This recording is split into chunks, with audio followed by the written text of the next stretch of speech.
Hello friends, welcome to weekend ಅಡುಗೆ. ಇವತ್ತು ಅವಲಕ್ಕಿ ಪಾಯಸ ಮಾಡೋಣ. ಬೇಗ ಮಾಡ್ಬೋದು ಮತ್ತು ಈಸಿಯಾಗಿ ಮಾಡ್ಬೋದು.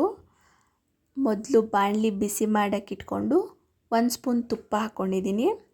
ತುಪ್ಪ ಸ್ವಲ್ಪ ಬಿಸಿ ಆದಮೇಲೆ ಗೋಡಂಬಿನ ಸ್ವಲ್ಪ ಫ್ರೈ ಮಾಡ್ಕೊಳ್ಳಿ. ಆಮೇಲೆ ದ್ರಾಕ್ಷಿ ಎರಡನ್ನೂ ಫ್ರೈ ಮಾಡಿ ತೆಗೆದಿಟ್ಕೊಂಡು ಮತ್ತು ಅದೇ ಬಾಣಲಿಗೆ 1 ಗ್ಲಾಸಷ್ಟು ಹಾಲು. ನಿಮಗೆ ಪಾಯಸ ತೆಳುವಾಗಬೇಕಂದ್ರೆ ಹಾಲು ಜಾಸ್ತಿ ಹಾಕ್ಕೊಳ್ಳಿ.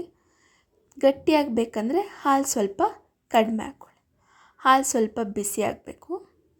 ಅವಲಕ್ಕಿಯಲ್ಲಿ ತುಂಬ ಪ್ರಯೋಜನ ಇದೆ. ಅವಲಕ್ಕಿ ತಿನ್ನೋದ್ರಿಂದ ದಿನವಿಡೀ ನಾವು ತುಂಬ ಆ್ಯಕ್ಟಿವ್ ಆಗಿರ್ತೀವಿ. ಅಷ್ಟು ಶಕ್ತಿನ ಈ ಅವಲಕ್ಕಿ ನಮಗೆ ಕೊಡುತ್ತೆ. ಸಕ್ಕರೆ ಹಾಕ್ಕೋತಾ ಇದ್ದೀನಿ. ನಿಮಗೆ ಸಿಹಿ ತಕ್ಕಂತೆ ಸಕ್ಕರೆ ಹಾಕ್ಕೊಳ್ಳಿ. ಸಕ್ಕರೆ ಕರಗಬೇಕು.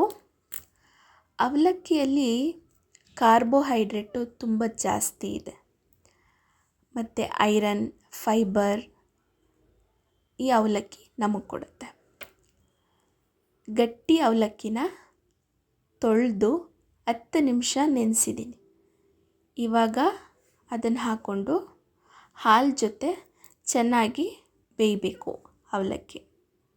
ಅವಲಕ್ಕಿ ತಿನ್ನೋದ್ರಿಂದ ಸುಲಭವಾಗಿ ಡೈಜೆಸ್ಟ್ ಕೂಡ ಆಗುತ್ತೆ ಮತ್ತು ಮೂಳೆಗಳಿಗೂ ಒಳ್ಳೆಯದು ಈ ಅವಲಕ್ಕಿ.